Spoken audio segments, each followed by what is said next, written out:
प्रणाम आ विज्ञान 5 में स्वागत अछि। हम विस्मिता गुप्ता स्मिथ छी। आई हम सब डॉक्टर पेड्रो एलोन्सो से मलेरिया के पहिल खोप के बारे में बात कर रहल छी। स्वागतम पेड्रो। कृपया का हमरा सबके पहिल मलेरिया खोप आ एकर संभावना के बारे में बताओ। अपना सब समय के ऐतिहासिक बिंदु पर छी। व्यापक स्तर पर उपयोग के लेल पहिल मलेरिया के खोप सिफारिश कयल जा रहल छै।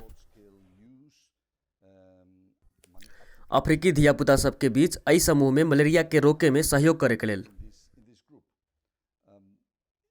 औपचारिक नीतिगत सिफारिश के चरण तक पहुँचे वाला ई पहिल खोप छै। अतः ई एकरा ऐतिहासिक समय बनबी छै। खोप अपना सबके औजार सबके बक्सा में योगदान करे छै आ हमरा सब लग भेल आरो उपकरण सबके संयोजन में उपयोग कयल जेतै।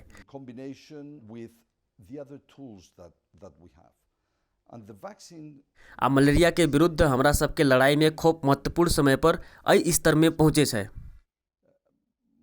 मलेरिया शायद मानव सबके सबसे बड़का हत्यारा छै। एक लंबा इतिहास। हम सब एहि शताब्दी के पहिल 15 वर्ष में आश्चर्यजनक प्रगति देखलौं। अभूतपूर्व प्रगति जेकर परिणाम स्वरूप 70 लाख से बेसी मृत्यु भेलै से टेर गेलै। 15 अरब से बेसी मलेरिया के घटना टेर गेलै।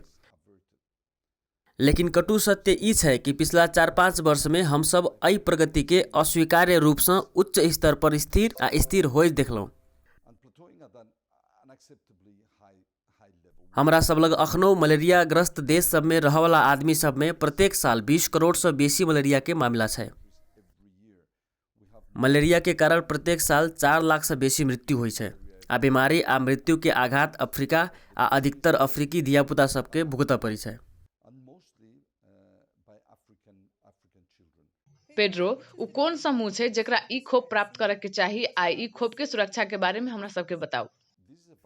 ई अफ्रीका में अफ्रीकी वैज्ञानिक सबके बहुत मजबूत संलग्नता से विकसित कयल गेल एक खोप छै आ एकर उद्देश्य अफ्रीकी धियापुता में मलेरिया के बीमारी आ मृत्यु के रोकनाइ छै। एहि खोप के उपयोग अखन तक 8 लाख से बेसी धियापुता में कयल जा चुकल छै।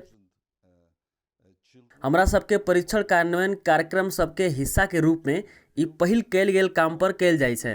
चरण 3 के परीक्षण आंकड़ा जेकरा कड़ा नियामक प्राधिकरण यूरोपियन दवाई के निकाय द्वारा जांच कयल गेल छलै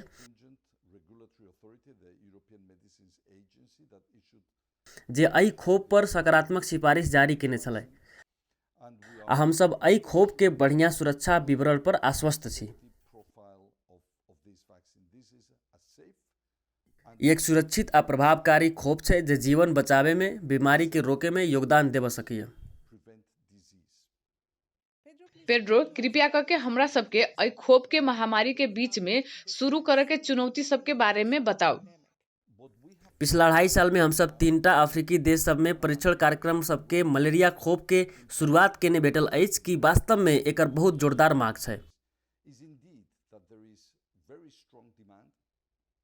ओतऽ के आबादी द्वारा एकर बहुत बढ़िया स्वीकार्यता छै आ एतऽ तक कि कोविड-19 के समय में सेहो हम सब बहुत कम समय में बहुत बेसी क्षेत्र में उच्च स्तर पर पहुँच गेल छी।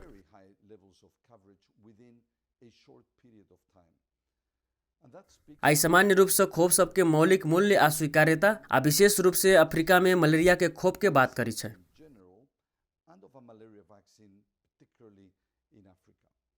आगू बढ़ैत हमर मनाई अछि कि एहन कतेको रास पहल छै जैसे अखनो जाय के छै।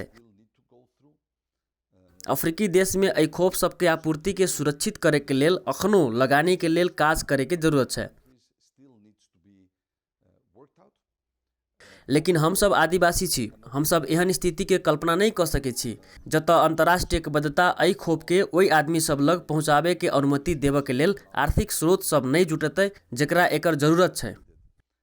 आ कोविड-19 के सामने स्वास्थ्य प्रणाली सब आ विशेष रूप से अफ्रीका में सेहो खोप वितरण संयंत्र में लचीलापन हमरा सबके उम्मीद दैत अछि कि ई खोप ओई अंतिम लाभग्राही सब युवा अफ्रीकन धियापुता सबके लगावे में सक्षम हेतै।